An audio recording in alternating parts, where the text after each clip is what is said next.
Hello folks, it's John Dosh with Pass It On Outdoor Skills, and recently we done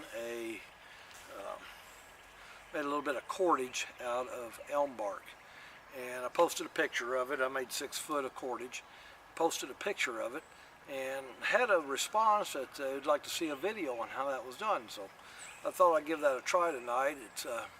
It's Friday night. It's finally quit raining here in southern Indiana for a little bit. Rain will be back tomorrow, I'm sure. But right now we're going to take advantage of the little bit of dry weather we got and clear skies.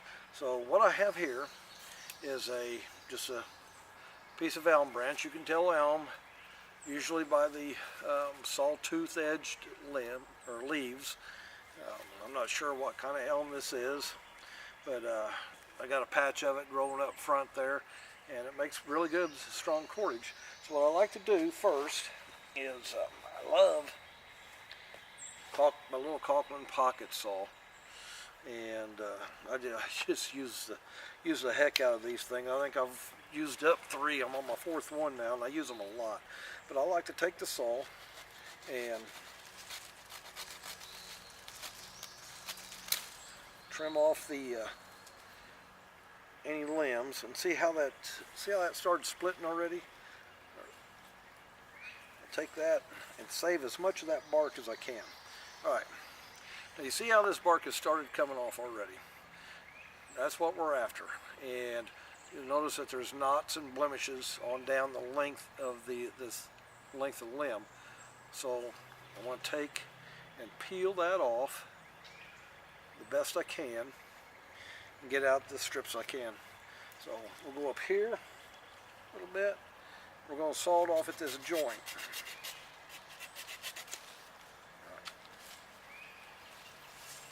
Look at that, we peeled off a really good section there.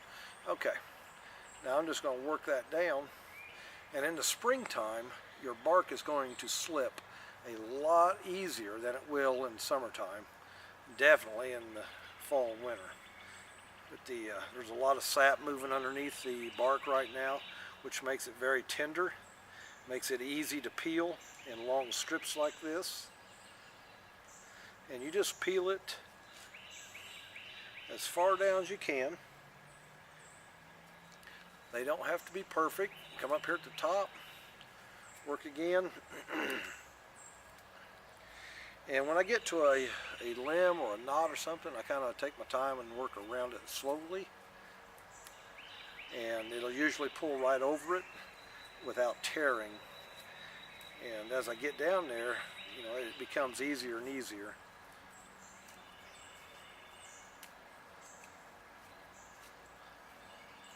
Now that's a pretty good strip of bark that I tore off. Okay. Now we'll come down up here and we're going to start the top again. Grab the rest of it, which is about 1/3 of the diameter of the stick. Try to grab the rest of it. There's a little limb right there. We got it.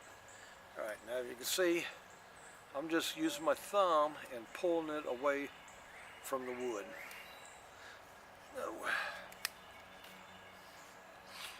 And as I come to this little limb here, I'm just going to work my way around, work my way on the sides, and just work over, and it'll leave a little hole in it. No big deal. Just work, take your time, work around the little blemishes, little limb nodules. And if it happens to tear like this and leave a little strip, just come back up, grab that little strip, and blend it in with the rest of it. That's all you have to do. And here we are at another limb. Just work underneath it a little bit, break it loose, and there we go. I'm using elm right now. You can do this with almost any bark in the early springtime when the sap is moving and everything's nice and tender. Hickory's a real good one to use. There, we got her all stripped down. Now, with this, I'm going to take this home with me. I'm going to keep it soaked in a bucket of water and keep it pliable, and it looks like it's going to be some good basket material.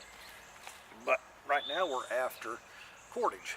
So I got a pretty wide strip right here, And what I want to do is come up and split that right where it naturally wants to split, and just work it down. I got my two thumbs here, and I'm just pulling them apart, trying to stay equal. Trying to keep them both equal thicknesses. And when you get to a little jog where Lynn was at, just kind of work around that little jog. It's pretty simple. And just take your time and try to keep them even. Try to keep it in the middle. And this one doesn't want to. It wants to run off to the side, so we'll just do it like that. Okay? Yeah. This one here is still pretty thick, so we're going to try to do it again. We're going to split it right down the middle and work it.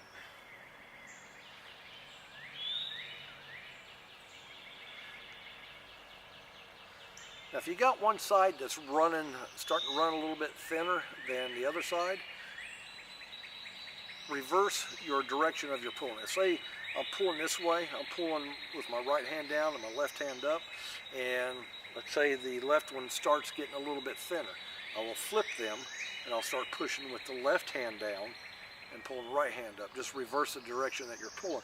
And a lot of times that will even them up. It'll cause the thinner one to run more toward the center.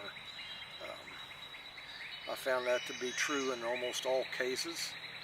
So just keep running. Now that one's starting to run a little thin on the right, so I'm going to start pushing down on the left and pulling up on the right. I got a little knot right there, and I don't think it's going to work. That knot just jumped me over to the side, so we ended up with a small piece. Oh, come down to the other end and start again. Sometimes they'll tear pretty symmetrically, and other times they won't. But it really doesn't matter. You're going to tie them all in anyway. So this one here, this section here, looks like it's tearing really close to the center, all the way down. And that's what I want to get to start off. Okay. Now you want to start with fairly thin pieces. Your thinner pieces are going to be a little more pliable, a lot easier to work with. So let's see, let's start this one.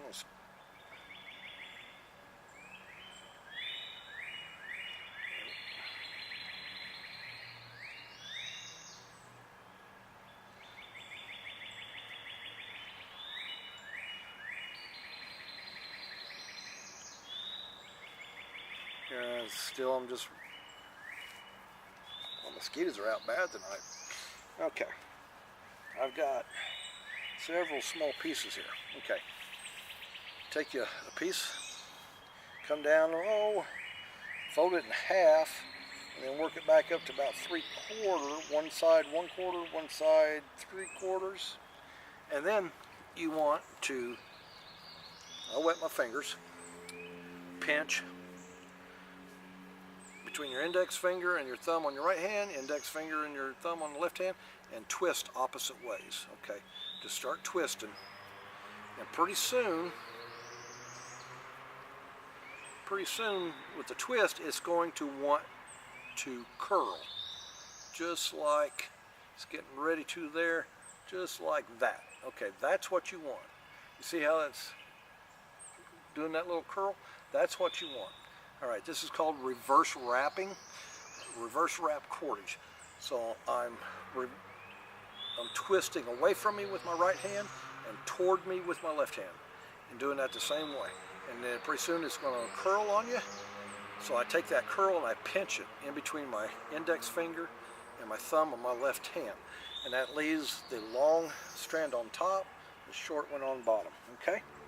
So I hold that pinch, I take the top one, I twist it about 3 times away from me, and then I bring it to me and tuck it in front of the short one. So now the short one's on top, the long one's on bottom. I'll do the same thing with the short one. Twist it once, twice, about 3 times, and bring it down in front of the big one, bring the big one up from behind. So now I got the big one on top the little one on bottom, and twist about 3 times, bring it down, and always pull them straight down, and that makes your wrap tighter.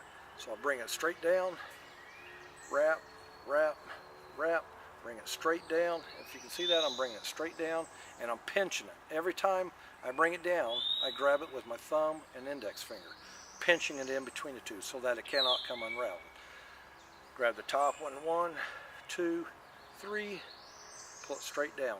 Okay, and then you just continue that for the length until you get down, and hopefully we'll show you this real quick, how to tie in.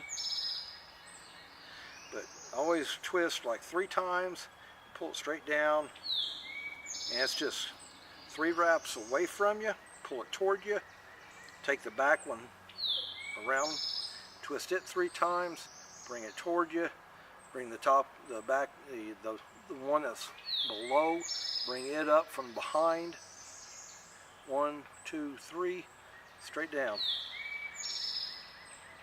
And 3 wraps seem to work best for me. You could probably get away with 2 wraps. You can do it 4 wraps if you want, but 3 wraps seem to be what performs the best for myself. So, and what you're going to end up with is pretty cool looking cordage like this. It's very strong, very durable. I learned how to make reverse wrap cordage at an Escape the Woods event where Creek Stewart was one of the instructors, and he was actually the one that showed me how to do reverse wrap cordage.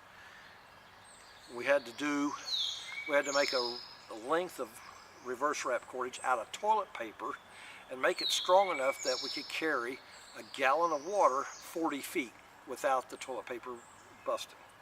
And that's kind of tough, but we did it. I think we ended up, it broke once, we had to rewrap it, and we finished the event. I think we finished first on that event. So it's pretty cool. It shows you that how strong that reverse wrap cordage can make an inferior product. So like toilet paper, there ain't no way you could take toilet paper and fold it. I don't care how many times you're going to fold it, you can't fold it enough to carry a gallon of water, which weighs about 8 pounds. Unless you're going to use a whole roll of toilet paper. And I think what we had was maybe 12 sheets, a 12 sheet length of toilet paper. And we used that and made reverse wrap. And it did support the weight of a gallon of water. You had to be careful with it. You couldn't bounce it around much, but it did support it. So now you notice, just sitting here talking, I've made a pretty good length of reverse wrap cordage. Now I'm running short on my short end, and that's why you got one end that's longer, one end that's shorter, so that whenever you tie these together, your joints are not going to be right together. Let's say if I started out exactly even in the middle, then my tie joints would be even like that, and now my weak spot would be right here. So now I'll be tying a piece in here, and then I'll be tying in a piece down here, so neither one of my tie joints are going to be next to each other, and that'll make it a much stronger cordage. So what I do when I'm getting ready to tie in, I run short like this, and about 2.5, 3 inches, I'll take my next length, I'll lay it right on top of that short piece, and just give it 3 wraps, and bring it down, 3 wraps, bring it down, 3 wraps, bring it down, just continue on. That's all there is to it. And it is completely blended in, braided in with the rest of the rope. And you can't even tell where it was braided in at, which is pretty cool. So I would continue that on down the length until I use up all this. And I can make this cordage as long as I want. If I wanted a 20-foot piece of cordage, I'd just keep going. Go get me another elm limb and strip the bark off it, and just continue to braid my reverse wrap cordage. This comes in very handy if you want to tie a shelter together and you have no cordage, you're running low on cordage. You can also use it for trigger wires for deadfall traps. If you want like to make a bird trap or something, and you need you know, a trip line, this would be a good trip line for it. You can also use this to build shelters with, put furniture together, anything that you want. You could use your natural, say your 550 paracord or your bank line. Anything that you would use that for, you could use this natural cordage with. Just remember that this is not going to be as strong as, say, your bank line or your 550 paracord. So you have to, you know, allow for adjustments on that. You don't want to tie a whole, you know, a whole bunch of weight onto it, and just depending on the sole strength of this. It's pretty strong stuff, but it does have its limits. So, I mean, this is pretty strong.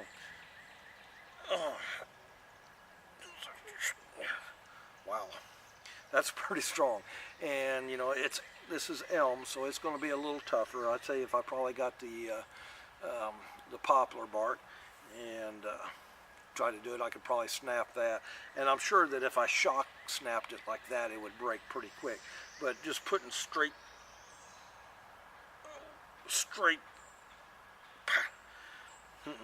no, this does pretty good. So that's how you make reverse wrap cordage. Now if I wanted to make it even stronger, I could do what they call a double reverse. And that, I would treat this the same way as I would as if I was just beginning, other than with this I was twisting away, away, away, and folding toward me, away, away, away, folding toward me. On reverse wrap, I would use this that I've already wrapped, this reverse wrap. On the double reverse wrap, I would go toward, wrap it toward me, and go away. Toward me, go away. Instead of wrap away, away, away, and bring it to me, I'd wrap to me, and go away. I'd wrap it exactly opposite of the way that I'm doing this. And the reason for that is that if I doubled this over and wrapped it the same way I'm doing the reverse wrap, it would just come unraveled.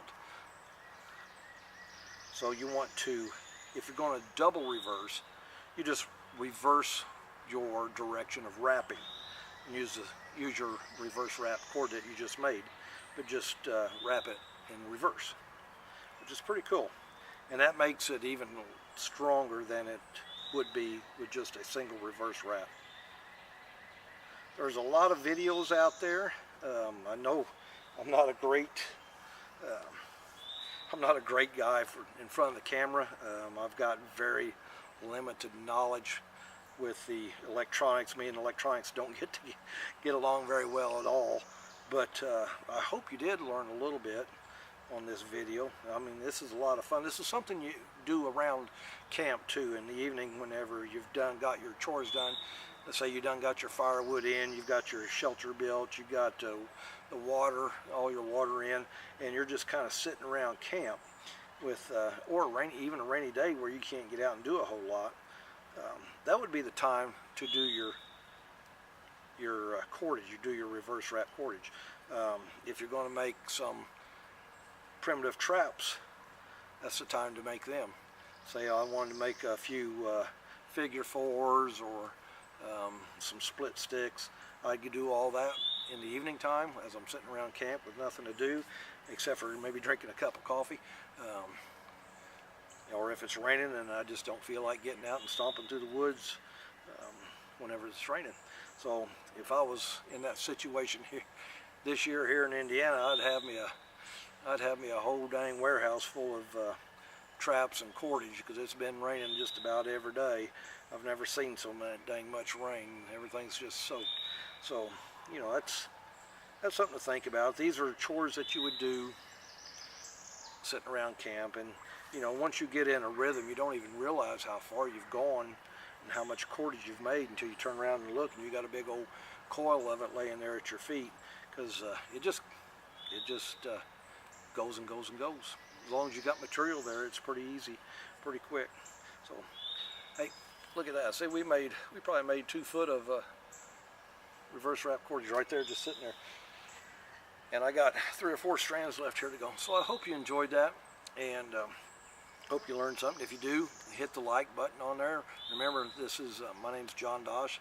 This is Pass It On Outdoor Skills, and I hope you all have a great, wonderful weekend. Thank you.